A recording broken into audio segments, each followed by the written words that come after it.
On behalf of the Commission on Presidential Debates, I am pleased to welcome you to this first presidential debate of the 1988 campaign. I'm Jim Lara of the McNeil-Lara NewsHour. My colleagues on the panel are John Mashik of the Atlanta Journal-Constitution, Ann Grower of the Orlando Sentinel, and Peter Jennings of ABC News. For the next 90 minutes, we will be questioning the candidates for President of the United States following a format designed and agreed to by representatives of the two candidates. The candidates are Vice President George Bush, the Republican nominee, Governor Michael Dukakis, the Democratic nominee.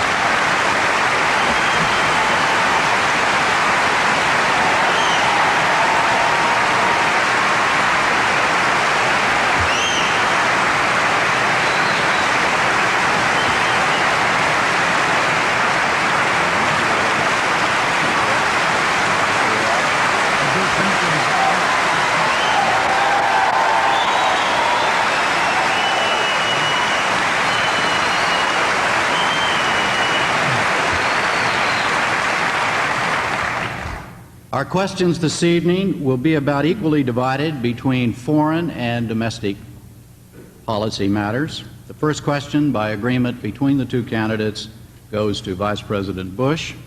It is a domestic question. You have 2 minutes for an answer, sir. The polls say the number one domestic issue to a majority of voters is drugs. What is there about these times that drives or draws so many Americans to use drugs? I think we've seen a deterioration of values. I think for a while as a nation we condoned those things we should have condemned. For a while, as I recall, it even seems to me that there was talk of legalizing or decriminalizing marijuana and other drugs, and I think that's all wrong. So we've seen a deterioration in values, and one of the things that I think we should do about it in terms of cause is to instill values into the young people in our schools. We got into this feeling that value-free education was the thing, and I don't believe that at all. I do believe there are fundamental rights and wrongs as far as use, and of course as far as how we make it better. Yes, we can do better on interdiction, but we've got to do a lot better on education, and we have to be tougher on those who commit crimes. We've got to get after the users more. We have to change this whole culture. You know, I saw a movie, Crocodile Dundee, and I saw the cocaine scene treated with humor, as though this was a humorous little incident. And it's bad. Everybody ought to be in this thing. Entertainment industry, people involved in the schools, education. And it isn't a Republican or Democrat or a liberal problem, but we have got to instill values in these young people. And I have put forward a many-point drug program that includes what I would do as President of the United States in terms of doing better on interdiction and in terms of doing better in the neighborhoods. But I think we're all in this together. And my plea to the American people is values in the schools. Governor, you have 1 minute to respond. I agree with Mr. Bush that values are important. But it's important that our leaders demonstrate those values from the top. That means those of us who are elected to positions of political leadership have to reflect those values ourselves. Here we are with a government that's been dealing with a drug-running Panamanian dictator. We've been dealing with him. He's been dealing drugs to our kids, and governors like me and others have been trying to deal with the consequences. I remember being in a high school in my own state as we were organizing something we call the Governor's Alliance Against Drugs, and a young 16-year-old girl coming up to me, desperate, addicted, dependent, saying, "Governor, I need help." We're providing that young woman with help, but I want to be a president of the United States who makes sure that we never again do business with a drug-running Panamanian dictator, that we never again funnel aid to the Contras who convicted drug dealers. Values begin at the top, in the White House. Those are the values I want to bring to the presidency, and of the White House beginning in January of 1989. Governor, a follow-up question. You have 2 minutes to answer it. Are you suggesting, sir, that President Reagan is one of the causes of the drug problem in this country? I'm saying that those of us who are elected to positions of political leadership, Jim, have a special responsibility, not only to come up with programs, and I have outlined and detailed a very important, very strong program of enforcement as well as drug education and prevention. And Mr. Bush is right. The two go hand in hand. But if our government itself is doing business with people who we know are engaged in drug profiteering and drug trafficking, if we don't understand that that sends out a very, very bad message to our young people, and it's a little difficult for me to understand just how we can reach out to that youngster that I talked about and to young people like her all over the country and say to them, we want to help you. Now, I've outlined in great detail a program for being tough on enforcement at home and abroad, doubling the number of drug enforcement agents, having a hemispheric summit soon after the 20th of January when we bring our democratic neighbors and allies together here in this hemisphere and go to work together. But we also have to take demand seriously. You know, we have 5% of the world's population in this country. We're consuming 50% of the world's cocaine. And in my state, I'm proud to say we've organized a drug education and prevention program which the Federal Drug Enforcement Administration says is a model for the country. We're helping youngsters. We're reaching out to them. And we're beginning with drug education and prevention beginning in the early elementary grades in every elementary school in our state, and that's the kind of effort we need in every elementary school in the United States of America. And we've got to begin early, in the first, second, and third grade, before our youngsters begin to experiment with these very, very dangerous substances. I guess the question I would ask of Mr. Bush is how we instill those values, how we create this environment for the drug-free schools that we want in this country, if he or representatives of the administration are either dealing with and involving people like Noriega in our foreign policy or don't pursue that connection in a way that makes it possible for us to cut it off and to be an example to our kids all over this country.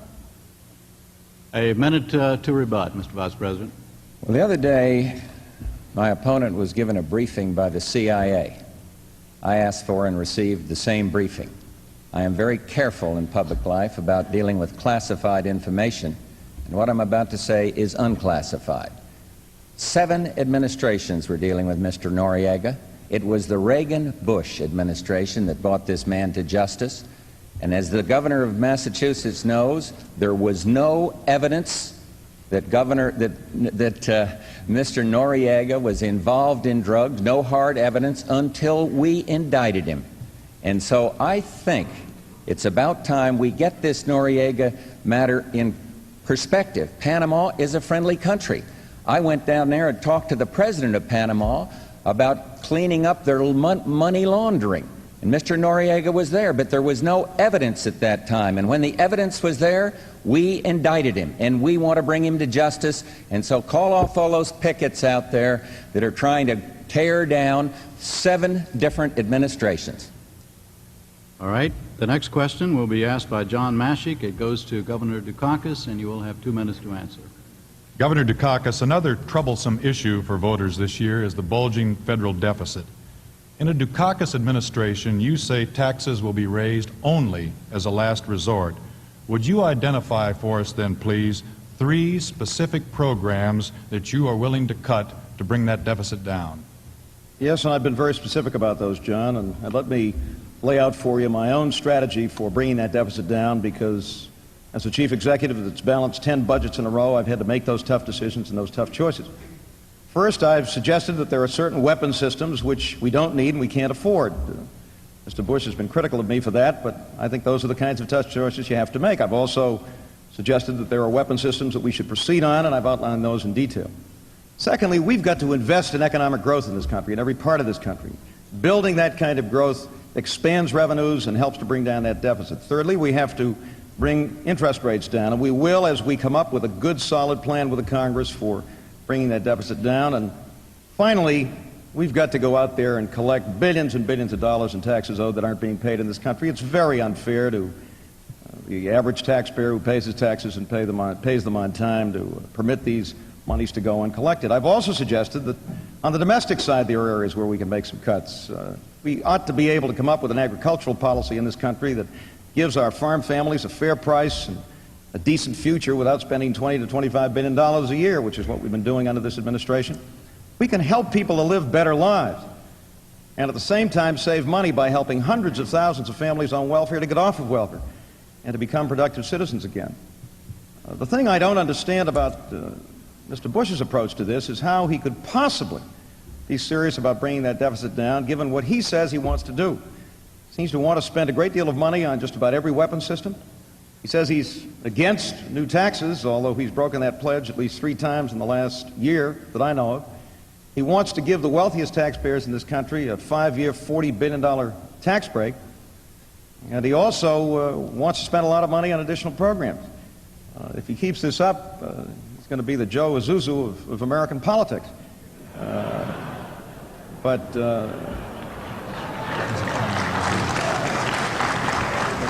hope he won't take my 5 seconds away from me, but I will say this. Your 2 minutes is up, Governor. If he's serious about what he's saying, then the only place he can go to balance that budget is to raid the Social Security Trust Fund. And he tried that in 1985, and I think he's going to try it again.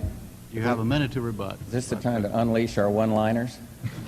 That answer was about as clear as Boston Harbor. Now,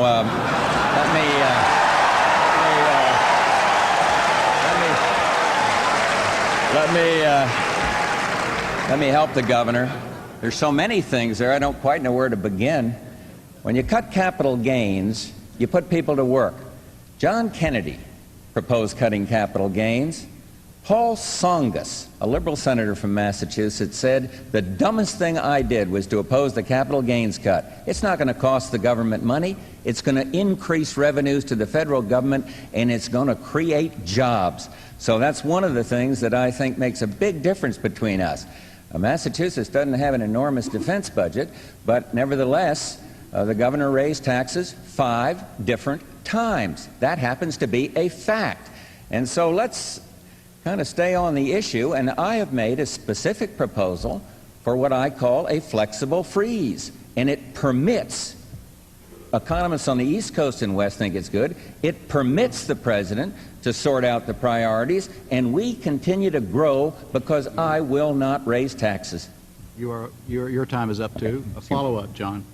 Mr. Vice President, you have vowed not to raise taxes of any kind during your administration, and at the same time, you've proposed this capital gains cut. You've proposed more incentive breaks for the oil industry. You've suggested new spending programs, and even some Republicans say the flexible freeze you just spoke about will hardly make a dent in the deficit.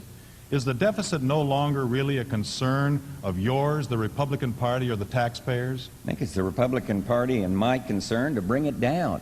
And presidential leadership that I want to provide in this area will bring it down. But we've got to get the Democrats' Congress under control. They do all the spending. They appropriate every dime and tell us how to spend every dime. I'd like to ask the governor to join me in getting for the president what 43 governors have, the line item veto. He has to operate in Massachusetts under a balanced budget proviso. I would like a balanced budget amendment.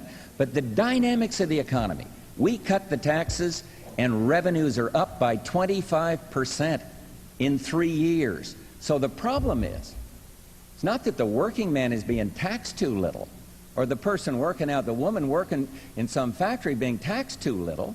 It is that we are continuing to spend too much. So my formula says grow at the rate of inflation, permit the president to set the priorities on where we do the spending. And remember, the federal deficit has come down $70 billion in 1 year, in 1987. And if we, this year, Congress is doing a little better in controlling the growth of spending. Spending was only up something like 4%.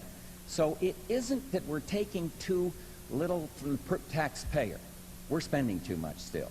And the formula I've given you works. We put it through a good economic model. We've got good economists on the West Coast, Michael Boskin and Marty Feldstein up there, who's a very respected economist in the Massachusetts.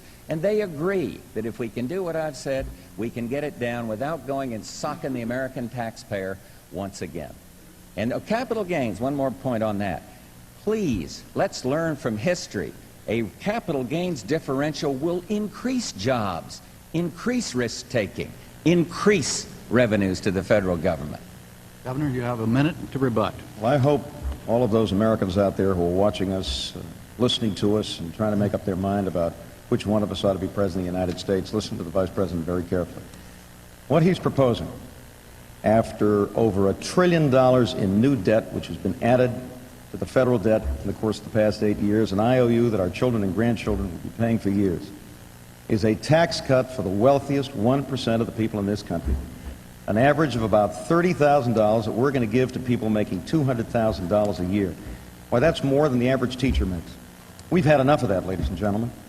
We've run up more debt in the last 8 years than under all of the presidents from George Washington to Jimmy Carter combined. It's time for a chief executive who can make tough choices, can work with the Congress, can get that deficit down, and begin to build a strong fiscal foundation under this country. All right, the next question will be asked by Ann Grower, and it will go to the Vice President. You have 2 minutes to answer, sir. Mr. Vice President, you've said you want a kinder, gentler presidency, one that helps the less fortunate. Today, 37 million Americans, including many working families with aging parents and young children, cannot afford any health insurance but earn too much to qualify for Medicaid. What will you do to provide protection for them, and how will you pay for it? One thing I will not do is sock every business in the country and thus throw some people out of work. I want to keep this economic recovery going. More Americans at work today than at any time in history, a greater percentage of the workforce. What I will do is permit people to buy into Medicaid.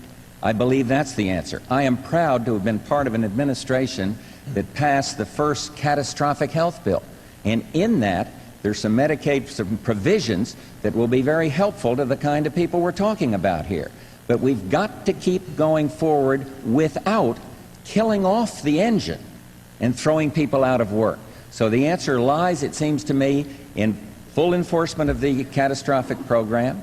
It lies to me in flexibility in Medicaid so people at the lowest end can buy in there and get their needs covered. And then it also, I do not want to see us mandate across the board that every company has to do this, because I really think that marginal operators are going to go say, we can't make it. And I think then you're going to see that people are put out of work. All these programs, and this costs on his was, I saw an estimate, I'd love to know what he thinks, $35–40 billion. And it seems to me that somebody pays that. There isn't any such thing as something free out there. Either gets passed along as increased prices, or it gets passed along by people being put out of work so the business can continue to compete. So I think we ought to do it in the Medicaid system. I think we ought to do it by full enforcement of the catastrophic health insurance. I think we ought to do it by everybody doing what they can do out of conscience. It's a terrible problem in terms of flexibility on private insurances. But I just don't want to mandate it and risk setting the recovery back. A rebuttal, Governor? But George, that's no answer. You know, I like the answer, but it was an answer. Well, no, it's no answer to those 37 million people, most of the members of working families who don't have a dime of health insurance and don't know how to pay the bills if their kids get sick at night. I was in Houston on Tuesday meeting with a group of good citizens, working citizens, all of them with little or no health insurance. One of them was a father who had been laid off a few months ago and lost his health insurance, has an 11-year-old son, and can't let that son compete in sports in Little League because he's afraid he's going to get hurt and he won't be able to provide health insurance and pay those bills. My state just became the only state in the nation to provide for universal health care, and we did it with the support of the business community and labor and the health care community and with virtually everybody in the state. The fact of the matter is that employers who today are insuring their employees are paying the freight because they're paying for those who aren't. And I think it's time that when you got a job in this country, it came with health insurance. That's the way we're going to provide basic health security for all of the citizens of this country of ours. Follow up, Ann? Yes. Since your Massachusetts health plan has been attacked by the Vice President and you have defended it in this way, I'd like to move on to perhaps one of the most costly medical catastrophes facing Americans today, and that is AIDS. At the end of September, the thousands of AIDS patients will lose their access to AZT, which is the only federally approved drug for treatment of the disease.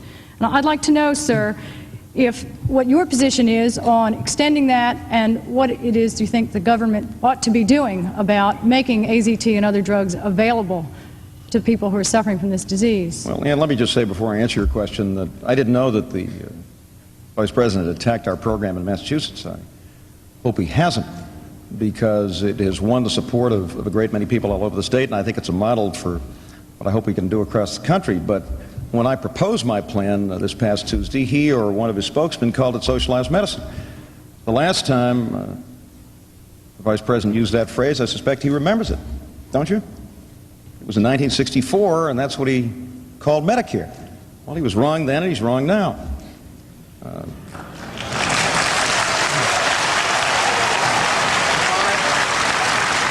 If I may, excuse me, Governor, if I may interrupt at this point and caution the audience, as I did before we went on the air, please hold it down. You're only taking time away from your candidate when you do that. Governor, continue, please. Let me say this about AIDS. It's the single most important public health crisis, the single most important public health emergency we've had in our lifetimes. And I think there are a number of things we have to do, including supporting legislation which is now moving through the Congress, which will commit this nation to the resources to find a cure, which will provide broad education and prevention, which will provide sensitive and caring treatment for the victims of AIDS. I think we have to demonstrate some flexibility, and I think the FDA is attempting to do so now in trying to make it possible for new and experimental drugs to be available to the people who are at risk at AIDS. And I would hope that we could bring that kind of a policy to bear beginning in January, and I would encourage the current administration to proceed with that kind of flexibility where it's appropriate and where it's done carefully and responsibly. But we have not had the kind of leadership we should have had in this particular area. I think the Vice President and I are in general agreement on what we have to do. The Special Federal Commission made good, solid recommendations. I think we're both supportive of them, and I would strongly lead in that area, as I have in my state as governor. Mr. Vice President, a minute rebuttal. Well, we're on the right track. The NIH is doing a good job in research. The Surgeon General is doing a good job in encouraging the proper kind of education.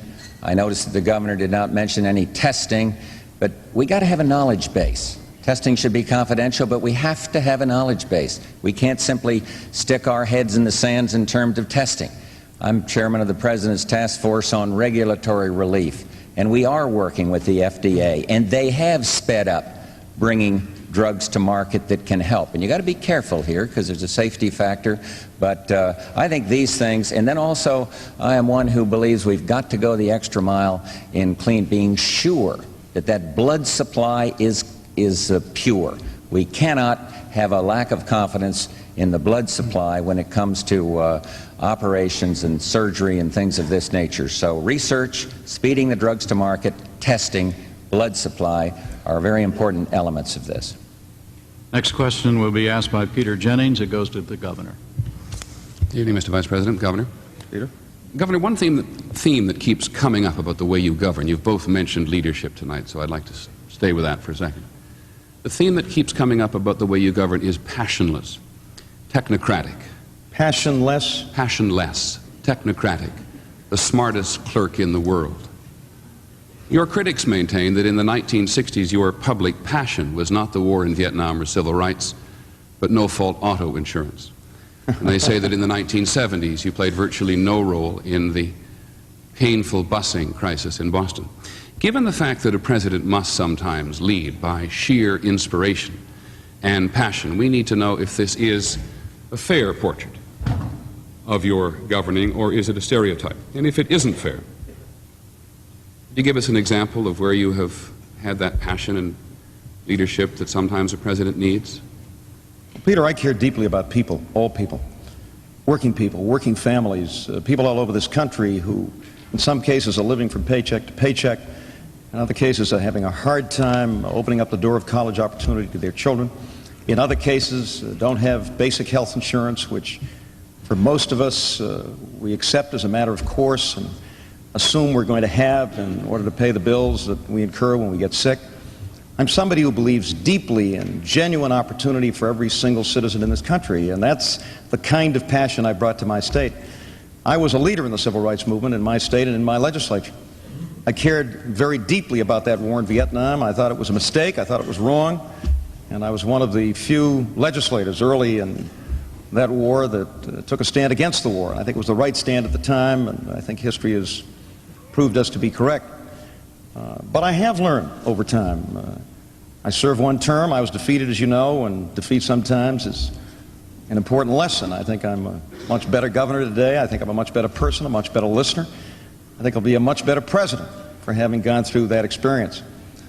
But the things that we have done in my state to bring opportunity to people on public assistance, over 50,000 families on welfare that we've helped to move from welfare to work and to become productive citizens, the universal health care bill that we just talked about, which will guarantee health care for all of our citizens, the opening up of opportunity to minorities in my state, affirmative action, minority contracting, the fact that we have a 3% unemployment rate and more jobs than people to fill them, which gives us a tremendous opportunity to reach out to everybody and make them a part of this wonderful nation of ours and the opportunity that we create. These are things that I believe in very, very deeply. I may be a little calmer than some about it. I may be a greater consensus builder these days than I used to be, and I think that's a good thing. But I'm running for the presidency of the United States. I've been in public service for 25 years because I believe deeply in American goals and values and in the people of this country, and that's the kind of president I want to be. Mr. Vice President, a rebuttal? Well, I don't question his passion. I question, and I don't question his concern about the war in Vietnam. He introduced or supported legislation back then that suggested that kids from Massachusetts should be exempt from going overseas in that war.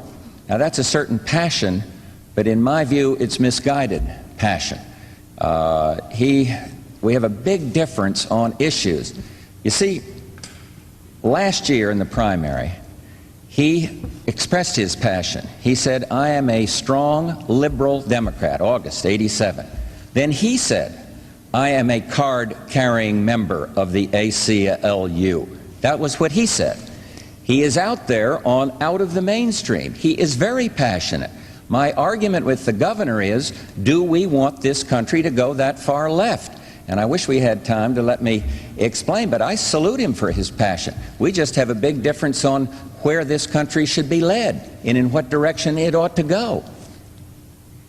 Peter, a question for the Vice President. Peter. I'd actually like to follow up, if I may, on this mention you've made of his card-carrying membership in the American Civil Liberties Union. You've used the phrase card-carrying so many times since Governor Dukakis first acknowledged that he was a card-carrying member of the ACLU that some people have come to believe that you've used it to brand him in some way, to identify him as people were identified in the 1950s as less than patriotic. I'd like to know why you keep repeating the phrase. What's the important issue here? What is so wrong with the governor being a member of an organization which has come to the defense of, among other people, Colonel Oliver North? Nothing's wrong with it. But just take a look at the positions of the ACLU. But Peter, please understand, the liberals do not like me talking about liberal. They don't like it when I say that he says he's a card-carrying member. Now, if that quote was wrong, he can repudiate it right here. I've seen it authoritatively written twice, and if I've done him an injustice and he didn't say it, I'm very, very sorry. But I don't agree with most of the positions of the ACLU. I simply don't want to see the ratings on movies. I don't want my 10-year-old grandchild to go into a X-rated movie. I like those rating systems. I don't think they're right to try to take the tax exemption away from the Catholic Church. I don't want to see the kiddie pornographic laws repealed. I don't want to see under God come out from our currency. Now, these are all positions of the ACLU, and I don't agree with them. He has every right to exercise his passion as what he said, a strong progressive liberal. I don't agree with that. I come from a very different point of view, and I think I'm more in touch with the mainstream of America. They raised the same thing with me on the Pledge of Allegiance. You see, I'd have found a way to sign that bill. Governor Thompson of Illinois did. I'm not questioning his patriotism. He goes out and says, man is questioning my patriotism, and then all the liberal columnists join in. I am not.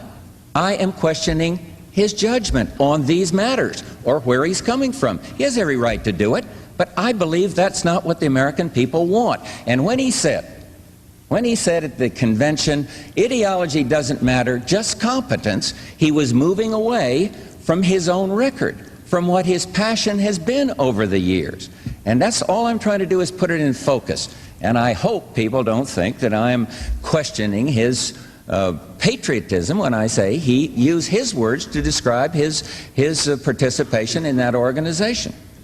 Governor, response? Well, I hope this is the first and last time I have to say this. Of course the Vice President's questioning my patriotism. I don't think there's any question about that. And I resent it. I resent it. My parents came to this country as immigrants. They taught me that this was the greatest country in the world. I'm in public service because I love this country. I believe in it. And nobody's going to question my patriotism, as the Vice President has now repeatedly. The fact of the matter is that if the Pledge of Allegiance was the acid test of one's patriotism, the Vice President's been the presiding officer in the United States Senate for the past 7.5 years. To the best of my knowledge, he's never once suggested that a session of the Senate begin with the Pledge of Allegiance. Mr. Bush, I don't question your patriotism. When you're attacked for your military record, I immediately said that it was inappropriate, it had no place in this campaign, and I rejected it. And I would hope that from this point on we get to the issues that affect the vast majority of Americans: jobs, schools, health care, housing, the environment. Those are the concerns of the people that are watching us tonight, not labels that we attach to each other, and questions about each other's patriotism and loyalty.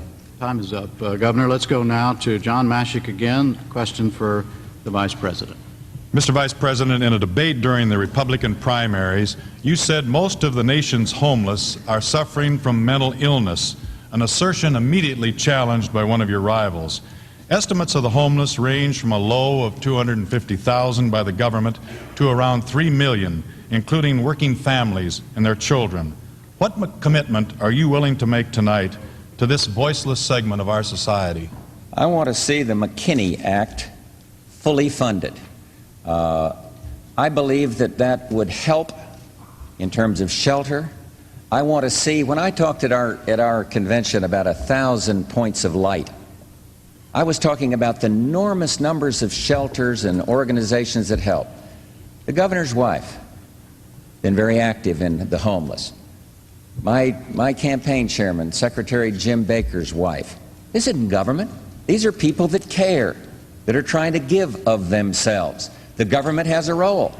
It is to fully fund the McKinney Act. There are certain Army bases that the Act calls for that can be used in certain cases to shelter people when it's rough. And so I think that we're on the right track. I don't see this, incidentally, as a Democrat or Republican or a liberal or conservative idea. I see an involvement by 1,000 points of light. I see the funding that is required, and I hope the Congress will fully fund this bill. They gave it a great deal of conscience and a great deal of work, and we're on the right track on this one. But mental, that was a little overstated it. I'd say around 30%. And I think maybe we could look back over our shoulders and wonder whether it was right to let all those mental patients out. Maybe we need to do a better job in mental clinics to help them, because there is a major problem there. A lot of them are mentally sick. We've got to attend to them. But fully, my short-range answer is fully fund that McKinney Act. Governor, a response. Well, this is another fundamental difference that I have with the Vice President. Just as I do in the case of health care for 37 million members of working families in this country who don't have health insurance. The problem, Mr. Bush, is that you've cut back by 90% on our commitment to affordable housing for families of low and moderate income. And when you do that, you have homeless families. We didn't have 2.5 million or 3 million homeless people living on streets and in doorways in this country 10 years ago. We've got to begin to get back to the business of building and rehabilitating housing for families of low and moderate income in this country. Housing for young families that they can look forward someday to buy. We've got communities in this country increasingly where our own kids can't afford to live in the communities that they grew up in. That's an essential commitment, and I think the housing community is ready.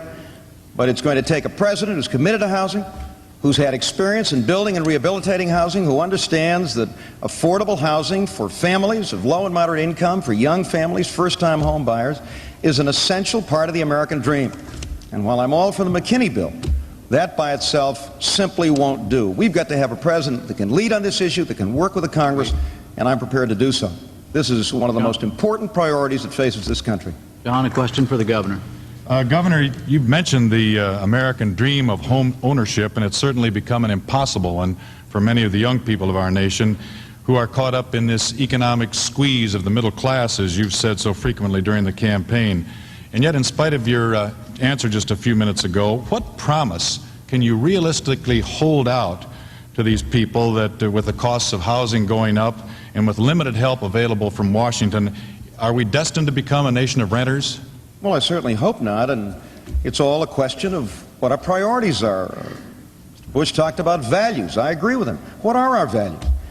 Isn't providing housing for families of low and moderate income, isn't it making possible for young families, first-time home buyers, to own their own home someday, something that's part of the American dream? I think so. You know, back after World War II, when we had hundreds of thousands of GIs who came back from the war, we didn't sit around. We went out and built housing. The government was very much involved. So was the housing industry. So was the banking industry. So were housing advocates. So were nonprofit agencies. So were governors and mayors and people all over this country who believe deeply in home ownership and affordable housing. Now, that's the kind of leadership that I want to provide as President of the United States. This isn't a question of a little charity for the homeless. This is a question of organizing the housing community. I've talked to bankers and builders and developers, to housing advocates, to community development agencies, and they want leadership from Washington. Washington by itself can't do it all. We shouldn't expect that. But governors are ready, mayors are ready, builders and community leaders are ready. It will require some funds, John, and we ought to be prepared to provide those funds. But that, too, will require some choices. Mr. Bush wants to spend billions and trillions on Star Wars. Well, that's a choice we have to make, isn't it? Do we spend money on that weapons system in the billions and trillions, or is providing some decent and affordable housing for families of this country something that isn't at least as important and probably more so because it's so essential to our economic strength and to our future? That's the kind of presidency I believe in, and simply to say, well, the McKinney bill will do it, just doesn't do. We need a president who will lead on this issue, who's had experience on this issue. It's the kind of priority that will be at the top of our list beginning in January of 1989. A response, Mr. Vice I think President. the governor is blurring housing and the homeless. Let's talk about housing, which the question was. When you talk to those bankers, did they discuss where interest rates were when your party controlled the White House? 10 days before I took the oath of office as president, they were 21.5%. Now, how does that grab you for increasing housing? Housing is up. We are serving 1 million more families now, but we're not going to do it in that old democratic liberal way of trying to build more bricks and mortars. Go out and take a look at St. Louis at some of that effort. It is wrong. I favor home ownership. I want to see more vouchers. I want to see tenant control of some of these projects, and I want to keep the interest rates down. They're half now of what they were when we came into office, and with my policy of getting this deficit under control, they'll be a lot less. But if we spend and spend and spend, that is going to wrap up the housing market, and we'll go right back to the days of the misery index and malaise that President Reagan and I have overcome. Thank God for the United States on that one. All right, the next question is to the governor, and Grower will ask it. Governor Dukakis, is there a conflict between your opposition to the death penalty and your support for abortion on demand, even though in the minds of many people that's also killing? No, I don't think there is. There are two very different issues here, and they've got to be dealt with separately. I'm opposed to the death penalty. I think everybody knows that. I'm also very tough on violent crime. And that's one of the reasons why my state has cut crime by more than any other industrial state in America. It's one of the reasons why we have the lowest murder rate of any industrial state in the country. It's one of the reasons why we have a drug education and prevention program that is reaching out and helping youngsters all over our state, the kind of thing I want to do as President of the United States. You know, the Vice President says he wants to impose the death penalty on drug traffickers, and yet his administration has a federal furlough program which is one of the most permissive in the country, and which gave last year 7,000 furloughs to drug traffickers and drug pushers, the same people that he says he now wants to execute. The issue of abortion is a very difficult issue, one that I think we all have to wrestle with. We have to come to terms with. I don't favor abortion. I don't think it's a good thing. I don't think most people do. The question is, who makes the decision?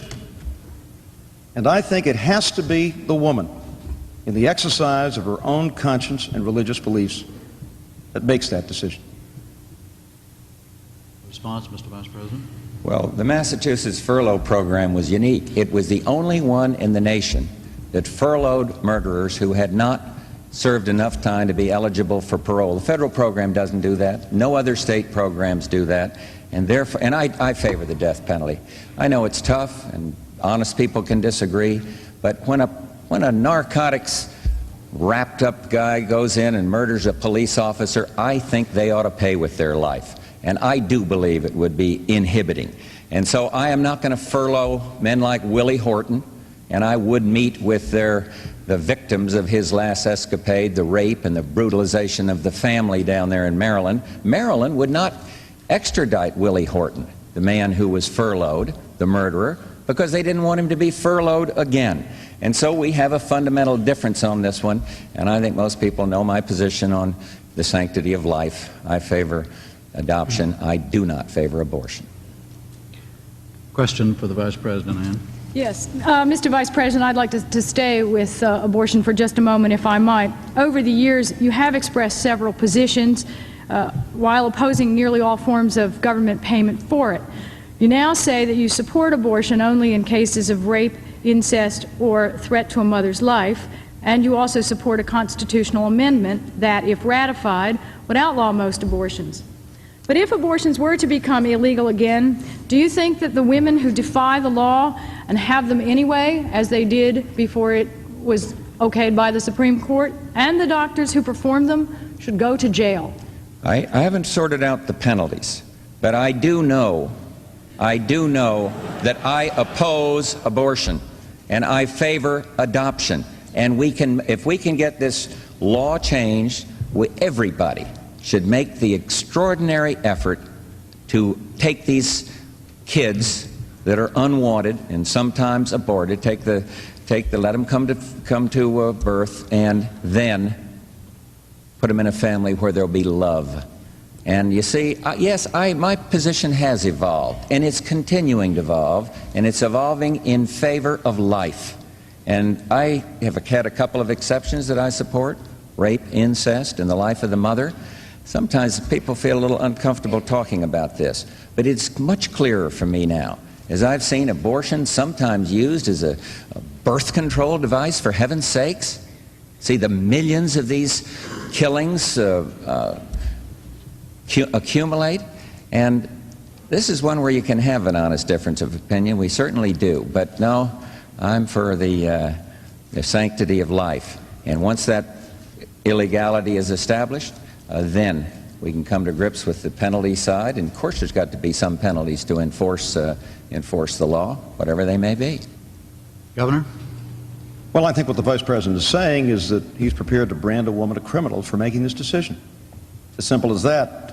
I don't think it's enough to come before the American people who are watching us tonight and say, well, I haven't sorted it out.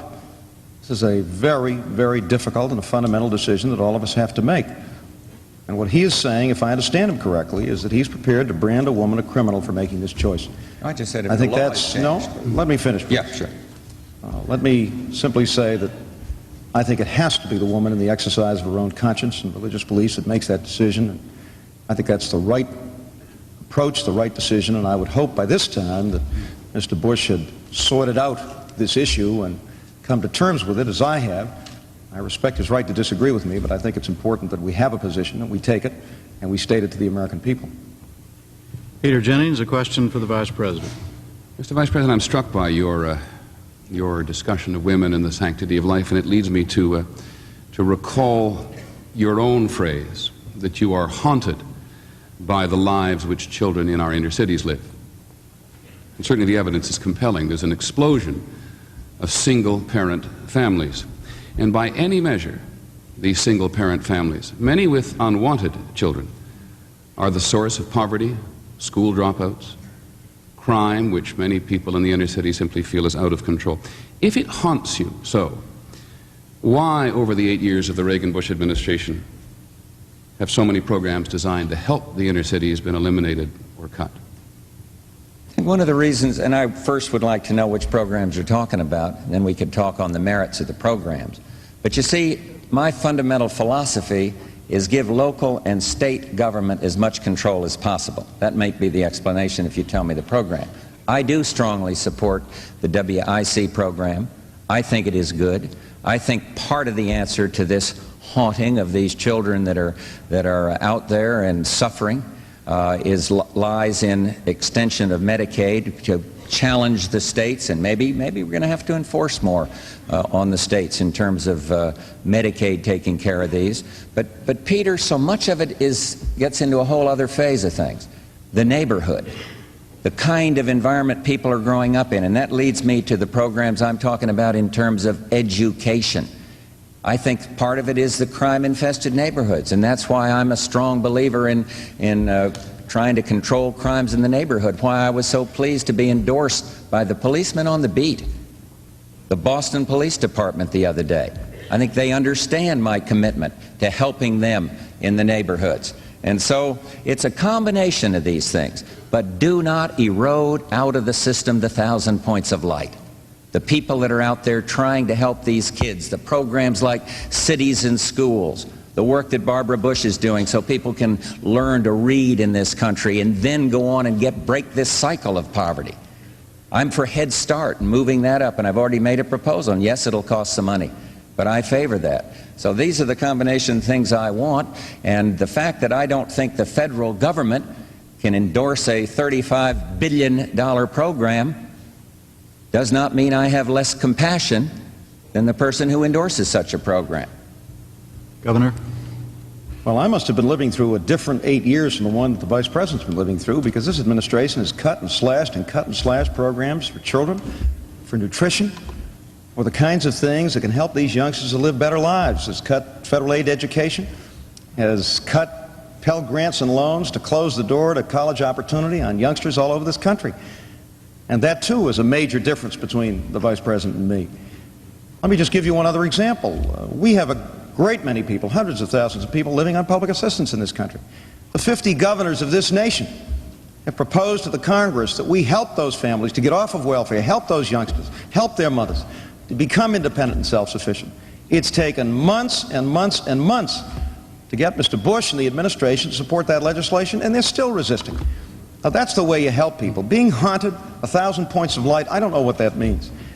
I know what strong political leadership is. I know what's happened over the course of the past 8 years. These programs have been cut and slashed and butchered, and they've hurt kids all over this country. A question for the governor. Peter? Governor, the crisis is no less a crisis for you if you were elected president. Where would you get the money to devote to the inner cities, which is clearly needed? And can you be specific about the programs not only you'd reinstate, but the more imaginative ones that you'd begin? Well, I said a few minutes ago, Peter, that you can improve the lives of families and youngsters and save money at the same time. Welfare reform is one way to do it. If we invest in job training, in child care for those youngsters, in some extended health benefits so that that mother and her kids don't lose their health benefits when she goes to work, we can help literally hundreds of thousands, if not millions of families to get off of welfare, to become independent and self-sufficient, to be tax-paying citizens, and to improve their lives, the quality of lives, their futures, and the futures of those children. That's just one example of how you can save money and improve the quality of life at the same time. In my own state, for example, we now have that universal health care system, which the Vice President opposes, I think very unwisely. One of the greatest barriers to opportunity for a family and for those children is the threat that they may lose their health insurance. Think about that father down there in Houston who has to tell his youngster that he can't play Little League ball, that he can't go out on that ball field, because he's afraid he's going to get hurt. And yet, Mr. Bush says, well, I don't think we ought to expect businesses to provide health insurance for their employees when responsible employers, a majority of employers in this country do, and are paying more for their insurance to reimburse hospitals for free care on account of people that are not employed, that are not insured, that have to go to that hospital. So these are the ways that you help families, you help youngsters to live better lives and more decent lives. And we're ready to go to work at the state and local level, all of us. I know the private sector is, people are all over the country. But it takes presidential leadership. It takes a commitment to being involved and to leading. And that's the kind of presidency I want to lead. Mr. Vice President? What troubles me is that when I talk of the voluntary sector and 1,000 points of light and 1,000 different ways to help on these problems, the man has just said he doesn't understand what I'm talking about. And this is the problem I have with the big spending liberals. They think the only way to do it is for the federal government to do it all. The fact happens to be that education spending is up by the federal government. It is up, it is not down. But here's the point he misses. The federal government spends 7% of the total money on education, and the rest of the state governments and local governments and the 1,000 points of light, and I'm talking about private schools and private church schools and things of this nature, are putting up 93%. But the federal spending for education is up. And I want to be the education president because I want to see us do better. We're putting more money per child into education, and we are not performing as we should. We've gotten away from the values and the fundamentals. And I would like to urge the school superintendents and the others around the country to stand up now and keep us moving forward on a path towards real excellence. And we can do it. But it's not going to be dictated by some federal bureaucracy in Washington, D.C. All right, let's move now to some questions on foreign and national security policy. John Mashik will ask the first question of the governor. Governor, the Vice President continually refers to your lack of experience, weakness, naivete on foreign policy and national security matters. He says you are prepared to eliminate weapon systems that will result in the unilateral disarmament of this country. Is that true? Of course not. Of course, that's a charge that's always made against any governor who runs for the presidency. I think it was one of the things Mr. Bush said about Mr. Reagan back in 1980. Remember that, George? And yet some of our finest presidents, some of our strongest international leaders were governors. Franklin Roosevelt, Woodrow Wilson, Theodore Roosevelt. It's not the amount of time you spend in Washington. It's not the length of your resume. It's your strength. It's your values. It's the quality of the people you pick. It's your understanding of the forces of change that are sweeping the world, and whether or not you're in a position to provide leadership to make those forces of change work for us and not against us. Vice President has a long resume, but it didn't stop him from endorsing the sale of arms to the Ayatollah, and we now know that he was not out of the loop. He was in meeting after meeting after meeting, listening to Secretary Shultz and Secretary Weinberger opposing that, and yet he supported it. His experience didn't prevent him from participating or involving or in some way being involved in the relationship between this government and Mr. Noriega and drug trafficking in Panama. He went to the Philippines in the early 80s and commended Ferdinand Marcos for his commitment to democracy. And he continues to support a failed policy in Central America, which is getting worse and worse, and which has in fact increased Cuban and Soviet influence in that region. So I don't believe that the fact that you've got that long resume or had that experience is the real question. The question is values, the question is strength, the question is your willingness to provide the kind of leadership that must be provided. I'm ready to provide that leadership. I want to be the commander-in-chief of this country. I think it takes fresh leadership now and an understanding of those forces of change to provide the kind of strength that we need, and perhaps the Vice President can explain what he was doing when he supported the trading of arms to a terrorist nation and his involvement in Panama and that endorsement of Mr. Marcos, but I don't think it's just experience that makes a difference. It's strength, it's values. Well, I thought the question was about defense. The governor was for a nuclear freeze that would have locked in 1,000 Soviet intermediate nuclear force weapons and 0 for the West, and because we didn't listen to the freeze advocates and strengthen the defenses of this country, we now have the first arms control agreement in the nuclear age. Now we're sitting down and talking to the Soviets about strategic arms, and he wants to do away with the Midget Man and the MX, the modernization of our nuclear capability. That is not the way you deal with the Soviets. I've met Mr. Gorbachev, met Mr. Shevardnadze, and talked substance with him the other day. These people are tough, but now we have a chance if we have the experience and know how to handle it. But please do not go back to the days when the military was as weak as they could be, when the morale was down, and when we were the laughing stock around the world. And now we are back, because we have strengthened the defenses of this country, and believe me, I don't want to see us return to those days. As to Ferdinand Marcos, he isn't there anymore. It was under our administration that Mrs. Aquino came in, but I'll tell you what I was thinking of. I flew a combat mission. My last one was over Manila, and he was down there fighting against imperialism, and he had just lifted martial law, and he had just called for new elections, and all of those things happened because the Philippines do crave democracy. And he becomes corrupt, out he goes. Mr. Vice President, your time is up.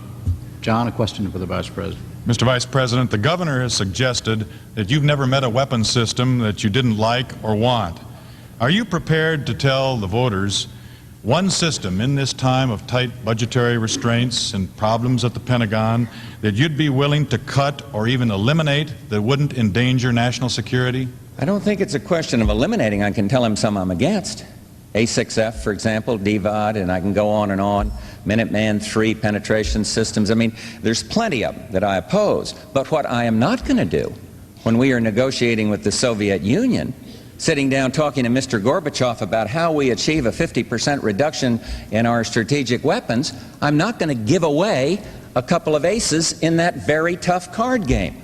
I'm simply not going to do that. And under me, when I lead this country, the Secretary of Defense is going to have to make the choices between how we protect the survivability of our nuclear weapons. We are going to make some changes and some tough choices before we go to deployment on the Midget Man missile or on the Minute Man, whatever it is. We're going to have to, the MX, we're going to have to do that.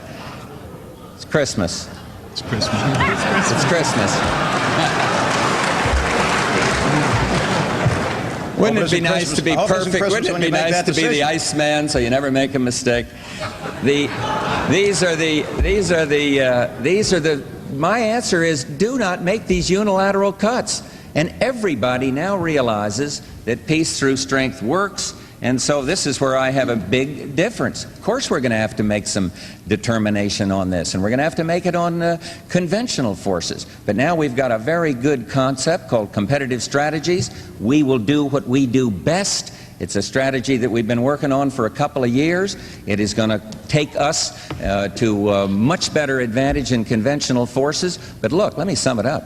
I want to be the president that gets conventional forces in balance. I want to be the one to banish chemical and biological weapons from the face of the earth. But you have to have a little bit of experience to know where to start, and I think I've had that. Governor? Well, first, let me say with respect to the freeze that back in the spring of 1982, Mr. Bush was a lot more sympathetic to the freeze than he seems to be today. As a matter of fact, he said it was not and should not be a subject of partisan demagoguery because it was too important for the United States or for the world. I didn't hear, John, exactly where he was going to cut and what he was going to do, but I know this. We have serious financial problems in this country. We've piled up over $1 trillion in debt, and the next president of the United States is going to have to make some choices. Mr. Bush wants to spend billions on Star Wars. He apparently wants to spend billions on the MX on railroad cars, a weapon system we don't need and can't afford. I thought the administration was opposed to the Midget Man. I thought the administration was at the negotiating table in Geneva suggesting that we ban mobile missile systems entirely. But those are the choices the next president of the United States is going to have to make. I'm for the stealth, I'm for the D5, I'm for going ahead with the advanced cruise missile. But I don't think we need these other systems. I don't think we need them to remain strong. We've got to move ahead with the strategic arms negotiation process, with a comprehensive test ban treaty, and Governor, with negotiations leading to conventional force reduction in Europe with deeper cuts on the Soviet side. And Senator Benson and I will pursue that policy. Ann Groer, a question for the Vice President. Well, Mr. Vice President, you said you met with Secretary General Gorbachev, you have met with Mr. Shevardnadze, but for the last 40 years, Americans have been taught to regard the Soviet Union as the enemy. Yet President Reagan has signed 2 arms control treaties, and he's promised to share Star Wars technology with the very country he once called the evil empire. So perhaps you could tell us this evening, should we be doing a lot to help the economics and the social development of a country that we have so long regarded as an adversary? What I think we ought to do is take a look at perestroika and glasnost, welcome them, but keep our eyes open. Be cautious, because the Soviet change is not fully established yet. Yes, I think it's fine to do business with them, but I don't want to see us exporting our highly sensitive national security-oriented technology to the Soviet Union. I don't want to see us making unilateral cuts in our strategic systems while we are negotiating with them. And so I'm encouraged by what I see when I talk to what I hear when I talk to Mr. Gorbachev and Mr. Shevardnadze. But can they pull it off? And when they have deals that are good for us, as China started to do, the changes in China since Barbara and I lived there are absolutely amazing in terms of incentive and partnerships and things of this nature. And now the Soviet Union seems to be walking down that same path. We should encourage that. We ought to say this is good. But where I differ with my opponent is, I am not going to make unilateral cuts in our strategic defense systems or support some freeze when they have superiority. I'm not going to do that, because I think the jury is still out on the Soviet experiment. And the interesting place, one of the things that fascinates me about this perestroika and glasnost is what's going to happen in Eastern Europe. You see the turmoil in Poland today, and I think we have enormous opportunity for trade. I don't want to go back to the Carter grain embargo on the Soviets. We are once again reliable suppliers, and I would never use food as a political tool like our predecessors did. But this is an exciting time. But all I'm suggesting is, let's not be naive in dealing with the Soviets and make a lot of unilateral cuts, hoping against hope that they will match our bid. Look at the INF Treaty. And if we haven't learned from the negotiating history on that, we'll never learn. The freeze people were wrong. The Reagan-Bush administration was right. Excuse me. Governor Dukakis. Well, it was a very different George Bush who was talking much more sympathetically about the freeze in the spring of 1982 than he is today. And you were right then, George, when you said that it was no time for partisan demagoguery. Nobody is suggesting that we unilaterally disarm or somehow reduce our strength. Of course not. What we're talking about is a combination of a strong and effective and credible nuclear deterrent, strong, well-equipped, well-trained, well-maintained conventional forces, and at the same time a willingness to move forward steadily, thoughtfully, cautiously. We have serious differences with the Soviet Union. We have very fundamental differences about human rights, democracy, and in our basic system, our basic view of human beings and of what life is all about. But there are opportunities there now. Senator Benson and I have a plan for the 1990s and beyond. Mr. Bush and Mr. Quayle do not. And we want to pursue that plan in a way which will bring down the level of nuclear armament, will build a more stable and a more peaceful world, and we can do so while making choices here at home. Let's not forget that our national security and our economic security go hand in hand. We cannot be strong militarily when we're teeter-tottering on top of a mountain of debt which has been created in the past 8 years. That's why we need a Democratic administration in Washington in 1989. And a question for the governor. Yes. Governor Dukakis, speaking of seeming changes of position, you have gone from calling the Strategic Defense Initiative, or Star Wars, a fantasy and a fraud, to saying recently you would continue SDI research and might even deploy the system if Congress supported such a move. Why the change of heart? No, there's been no change of heart. I've said from the beginning that we ought to continue research into the strategic system at about the level it was at in 1983. That's about $1 billion a year. But I don't know of any reputable scientists who believe that this system, at least as originally conceived, could possibly work. This notion of some kind of a astrodome over ourselves that could protect us from enemy attack makes real sense. And as a matter of fact, the system that the administration is now talking about is very different from the one that was originally proposed in 1983. So I'm for continued research. But I also want strong conventional forces. Now, the other day, Mr. Bush said, well, if we continued with Star Wars, we'd have to cut someplace. He hasn't told us where. We know where they're cutting. We know where you're cutting right now. You're cutting into the fiber and muscle of our conventional forces. You're cutting back on maintenance and equipment. There's an Air Force general not too long ago in Europe who said that pretty soon we'd have airplanes without engines, tank commanders who can't drive their tanks more than 3/4 of a mile because they don't have enough fuel, Coast Guard cutters tied up at the dock this summer, not patrolling. They're supposed to be our first line of defense against drugs and the war against drugs because they don't have enough fuel. You have to make choices. We're not making those choices. And to spend billions and billions of dollars, as Mr. Bush apparently wants to, although he himself has been all over the lot on this issue lately, on Star Wars, in my judgment, makes no sense at all. We need a strong, credible, effective nuclear deterrent. We have 13,000 strategic nuclear warheads right now on land, on sea, and in the air, enough to blow up the Soviet Union 40 times over. They have about 12,000. So we've got to move forward with those negotiations, get the level of strategic weapons down. But to continue to commit billions to this system makes no sense at all. And I think Mr. Bush has been reconsidering his position over the course of the past few weeks. At least that's what I read. Maybe he'll tell us where he stands on it tonight. Mr. Vice President. I'm not reconsidering my position. Two questions. How do you deter nuclear attack without modernizing our nuclear forces when the Soviets are modernizing? And how come you're willing to spend a dime on something that you consider a fantasy and a fraud? Those are two rhetorical questions. He is the man on conventional forces that wants to eliminate two carrier battle groups. The armed forces, the conventional forces of the United States, have never been more ready. Every single one of the Joint Chiefs will testify to the fact that readiness is at an historic high. And secondly, in terms of the cutting of the Coast Guard, it was the Congress, the Democratic-controlled Congress, so please help us with that, who cut $70 million from the Coast Guard out of the interdiction effort on narcotics. He's got to get this thing more clear. Why do you spend $1 billion on something you think is a fantasy and a fraud? I will fully research it, go forward as fast as we can. We've sent up the levels of funding, and when it is deployable, I will deploy it. That's my position on SDI, and it's never wavered a bit. Peter Jennings, a question for Governor Dukakis.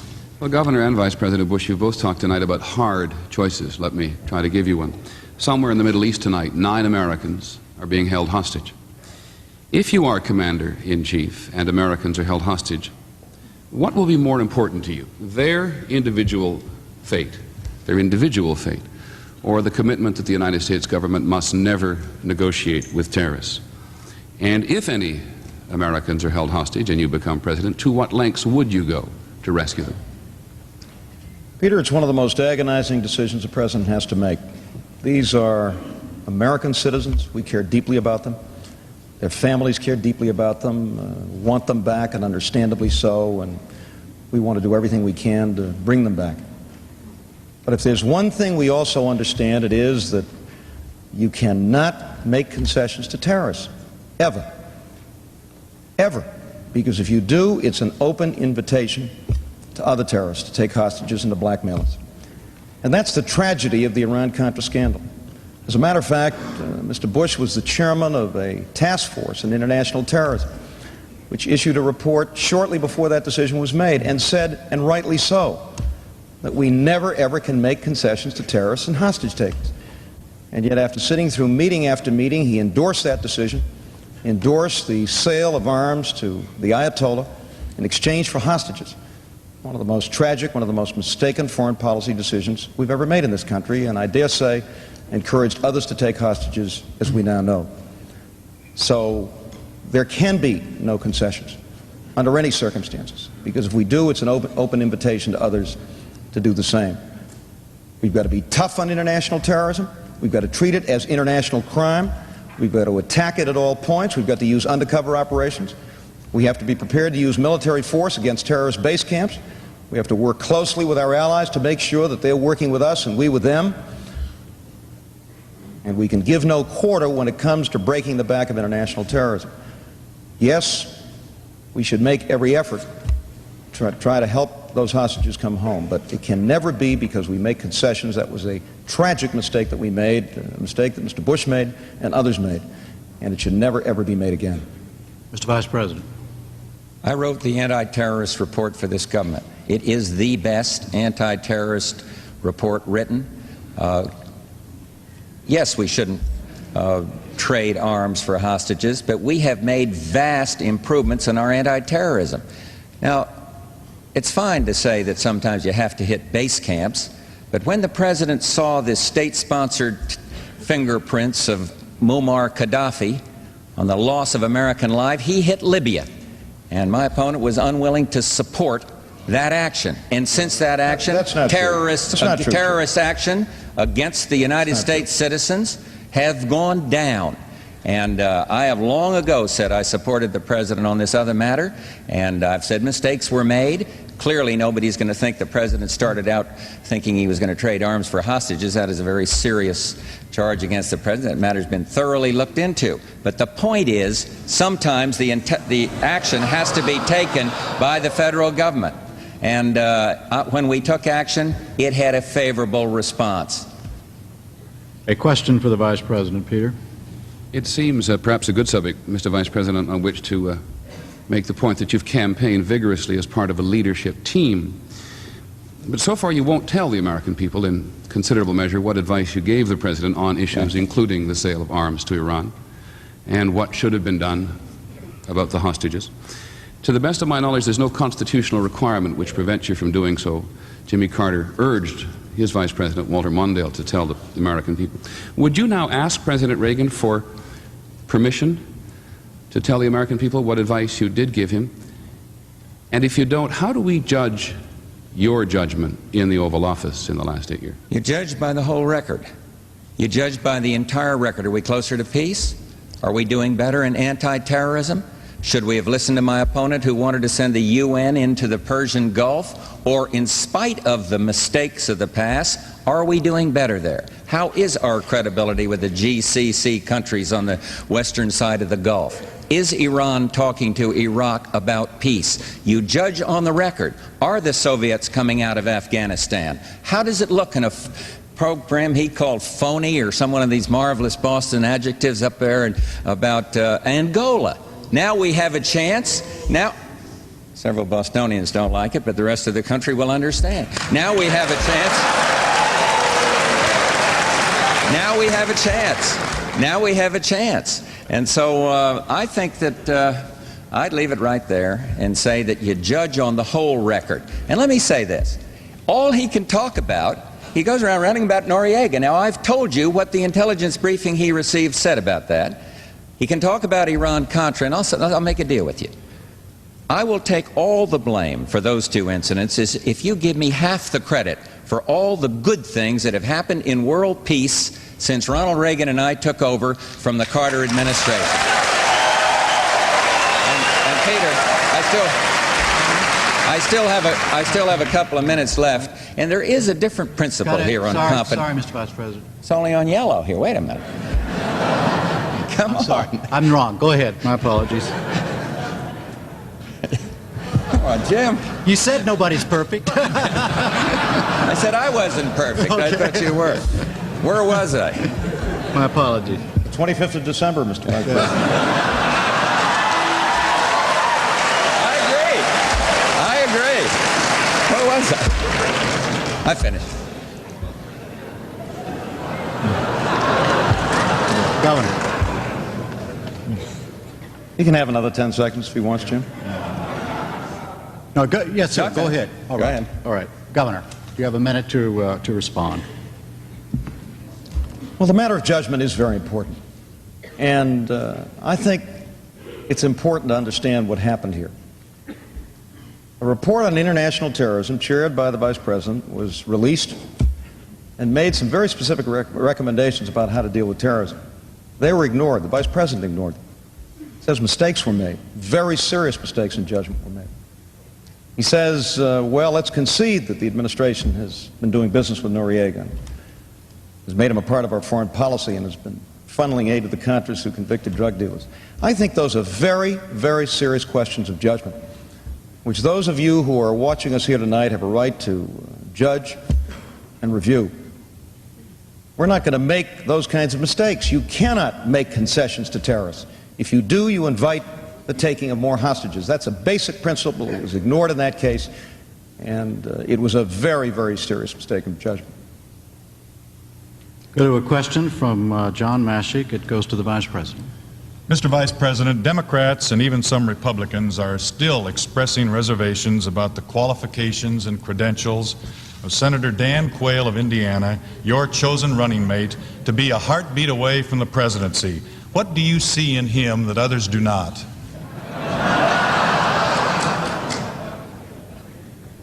I see a young man that was elected to the Senate twice, to the House of Representatives twice. I see a man who is young, and I am putting my confidence in a whole generation of people that are in their 30s and in their 40s. I see a man that took the leadership in the Job Training Partnership Act, and that retrains people in this highly competitive, changing society we're in. So if a person loses his job, he is retrained for a benefit, for a work that'll be productive, and he won't have to go on one of these many programs that the liberals keep talking about. I see a young man who is knowledgeable in defense, and there are 3 people on our ticket that are knowledgeable in the race, knowledgeable in defense, and Dan Quayle is one of them, and I am one of them.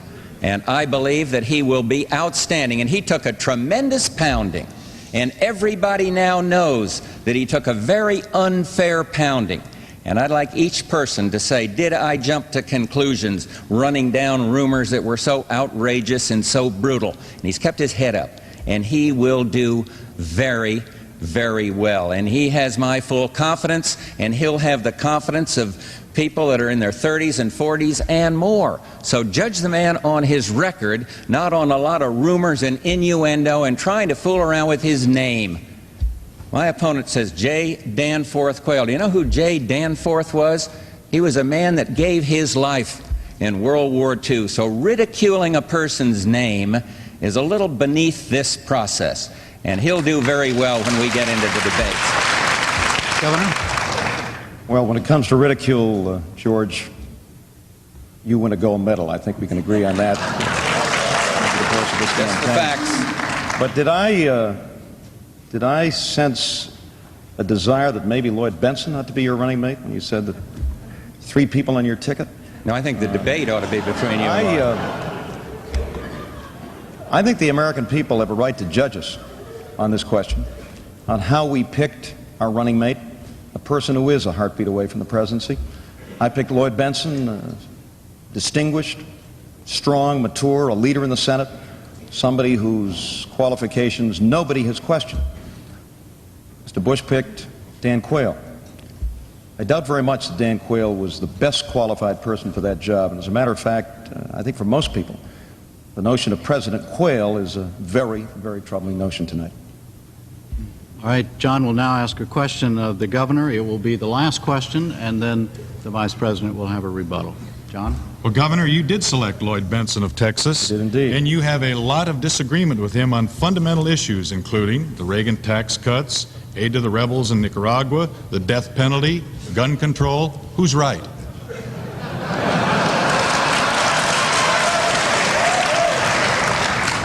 Well, John, I'm a man that's been a chief executive for 10 years. I've picked a lot of people. I've picked cabinets. I've named judges.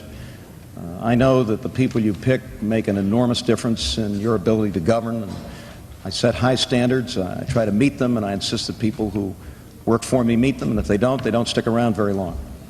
But I didn't pick Lloyd Benson because he was a clone of Mike Dukakis. I picked him because he was somebody who would be a strong vice president, somebody who would be an active vice president. Somebody who would come to me if somebody came up with a crazy idea that we ought to trade arms to the Ayatollah for hostages and say, Mr. President, that's wrong. We shouldn't do that. That's the kind of vice president I want. He himself has said, and rightly so, that he'll be a strong vice president, but when the president makes a decision, that will be his decision. And I'm very, very proud of that choice, and I didn't pick him because he agreed with me on everything. You know, Sam Rayburn once said that if 2 people agree on everything, then only 1 person is doing the thinking. The fact is that I've picked somebody who not only will be a great vice president, but if, God forbid, something happens to the president, could step into that office and do so with distinction and with strength and with leadership. I doubt very much that Mr. Bush's selection for the Vice Presidency of the United States meets that test. Mr. Vice President? Well, we obviously have a difference. I believe it does meet the test. We'll have an opportunity to see the two of them in action in a friendly forum, wonderful, friendly fashion like this. I'd hoped that this had been a little friendlier an evening. I'd wanted to hitchhike a ride home in his tank with him, but I think now we got the lines too carefully drawn here. But you talk about judgment. I mean, what kind of judgment?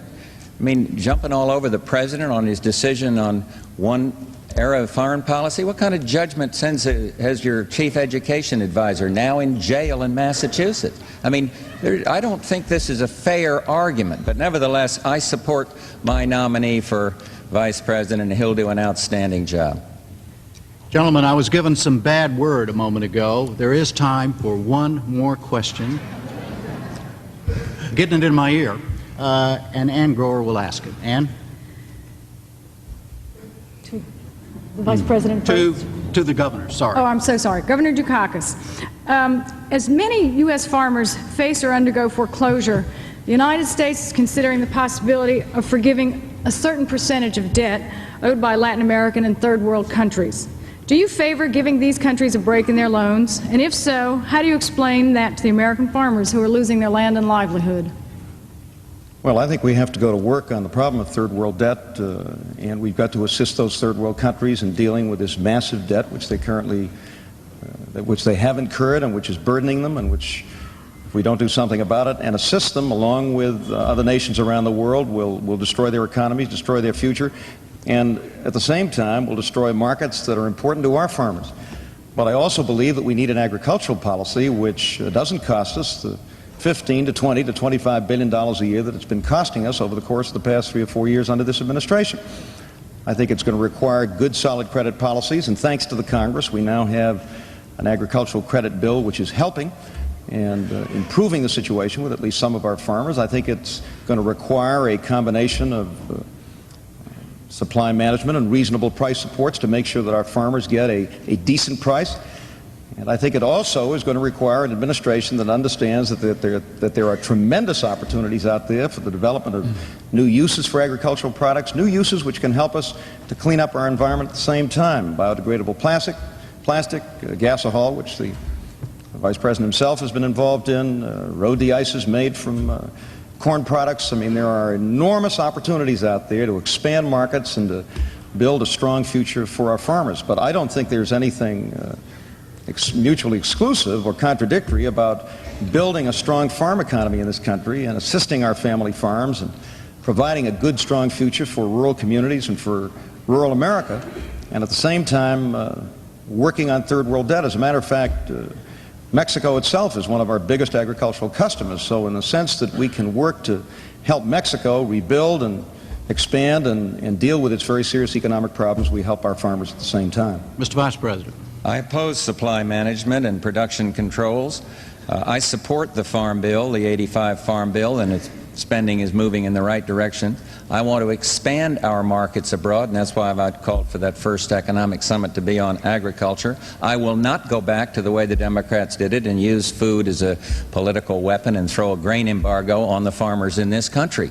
I want to see rural redevelopment, and I have been out front in favor of alternate sources of energy, and one of them is gasohol, and comes from using your corn, and I think we can do better in terms of biodegradables for a lot of products. So I'm optimistic about the agricultural economy.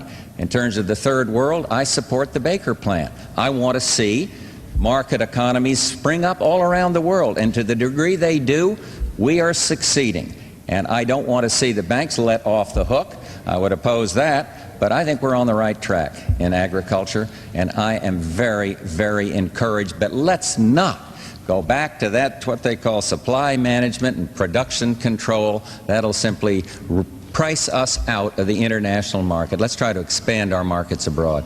All right, that really is the end. Now let's go to closing statements. They will be 2 minutes each in duration by agreement. Vice President Bush goes first, Governor Dukakis second. Mr. Vice President. I talked in New Orleans about a gentler and kinder nation, and I've made specific proposals on education and the environment, on ethics, on energy, and on how we do better in battling crime in our country. But there are two main focal points of this election: opportunity and peace. I want to keep this expansion going. Yes, we want change, but we are the change. I am the change. I don't want to go back to malaise and misery index. And so, opportunity. Keep America at work. The best poverty program is a job with dignity in the private sector. And in terms of peace, we are on the right track. We've achieved an arms control agreement that our critics thought was never possible, and I want to build on it. I want to see us finalize that START agreement, and I want to be the one to finally lead the world to banishing chemical and biological weapons. I want to see asymmetrical reductions in conventional forces. And then it gets down to a question of values. We've had a chance to spell out our differences on the Pledge of Allegiance here tonight and on tough sentencing of drug kingpins and this kind of thing. I do favor the death penalty, and we've got a wide array of differences on those. But in the final analysis, person goes into that voting booth, they're going to say, who has the values I believe in? Who has the experience that we trust? Who has the integrity and the stability to get the job done?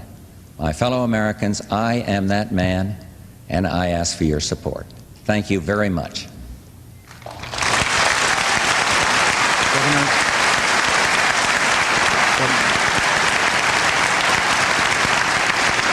Governor Dukakis. This has been an extraordinary 18 months for Kitty and me and for our family. We've had an opportunity to campaign all over this country, to meet with so many of you in communities, states, and regions, to get to know you. I'm more optimistic today than I was when I began about this nation, providing we have the kind of leadership in Washington that can work with you, that can build partnerships, that can build jobs in every part of this country, not certain parts of this country. You know, my friends, my parents came to this country as immigrants, like millions and millions of Americans before them and since, seeking opportunity, seeking the American dream. And they made sure their sons understood that this was the greatest country in the world, that those of us especially who were the sons and daughters of immigrants had a special responsibility to give something back to the country that had opened up its arms to our parents and given so much to them. I believe in the American dream. I'm a product of it. And I want to help that dream come true for every single citizen in this land, with a good job at good wages, with good schools in every part of this country, in every community in this country, with decent and affordable housing that our people can buy and own and live in, so that we end the shame of homelessness in America, with decent and affordable health care for all working families. Yes, it's a tough problem, as Mr. Bush says, but it's not an insolvable problem. It's one that we will solve and must solve, with a clean and wholesome environment, and with a strong America that's strong militarily and economically, as we must be. An America that provides strong international leadership because we're true to our values. We have an opportunity working together to build that future, to build a better America, to build a best America. Because the best America doesn't hide, we compete. The best America doesn't waste, we invest. The best America doesn't leave some of its citizens behind, we bring everybody along. And the best America is not behind us. The best America is yet to come. Thank you very much for listening.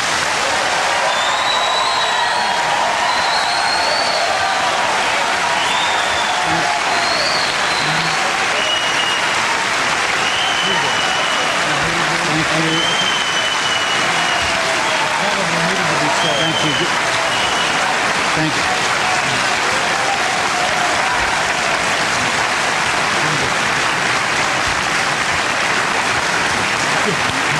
Thank you, gentlemen. Thank you.